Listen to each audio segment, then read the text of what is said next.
د پاکستان د سپریم کورٹ یو فیصله آئینی عدالت مسترد کړې ده. فیصله نسل ټاور باندې شوی و کراچي کې یو نسل ټاور چې هغه په تجاوزاتو کې جوړو جی نو د هغه خلاف بیا سپریم کورٹ فیصله وکړه چې دا په تجاوزاتو کې جوړ دی او دا د وګورځول شي چونکه د هغه چې کم مالکانو د نسل ټاور یو غټ بلډینګ چې پکې خلک اوسېدل رهایشي کمرشل او ریزیډنشل بلډینګونه پلاټونه پکې سوري پلاټونه نه مطلب کوارټر غونډې وي پکې په باره چتونو پکې خلک اوسېدل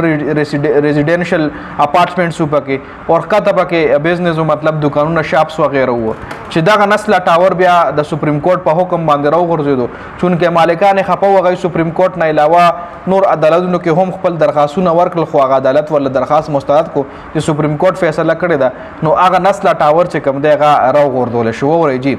نو اوس آئینی عدالت نه فیصله راغلی ده چې سپریم کورټ دا اختیار چا ورکړ دی چې هغه دا فیصله کړه تعمیراتو کار فیصله خو د وفاقي حکومت ته دا خو د عدلیه کار نه دی چې عدلیه دا فیصله کوله او عدلیه دا فیصله قانوني تقاضې نه دي پوره کړي او دا فیصله کړې دا بلډینګ یې راغورځولی دی جی دا اوس آئینی عدالت فیصله وکړه لکه بلډینګ الریډي راغورځېدلی دی بلډینګ ختم شوی ملبه موچت شوې ده او آئینی عدالت په فیصله وکړه چې سپریم کورټ له نو پکار چې د دې بلډینګ راغورځولو فیصله یې کوله دا د سپریم کورټ کار نه دی دا فیصله کول دا د عدلیه کار نه بلکې دا د وفاقي حکومت کار او د تعمیراتي بلډینګونو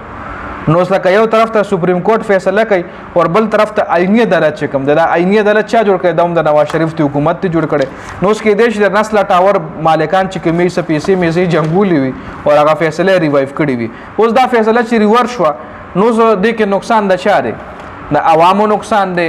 او که د مالک نقصان دی ځکه اوس که چېرې دا فیصله غلطه وي مالک په تاوان غواړي مالک په چې ماله تاوان راکوي ولې مو زما بلډینګ راغورځولو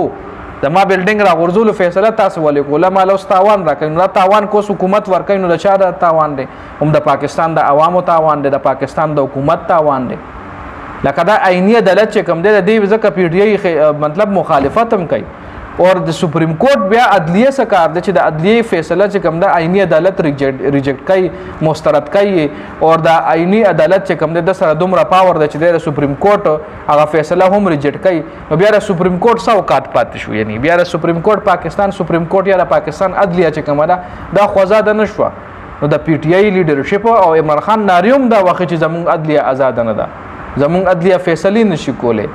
نو اوس نسله ټاور مالک چې کوم دی هغه بلې شو اب اوس خامخا کیسه چې یا به زما نقصان شوی زما تاوان شوی زما بلډینګ غیر قانوني تاسو راغورځولی دی دې کې دومره تاوان زما شوی دی نو تاوان چې حکومت ورکوي نو هم د پاکستان د عوامو نقصان دی او که تاوان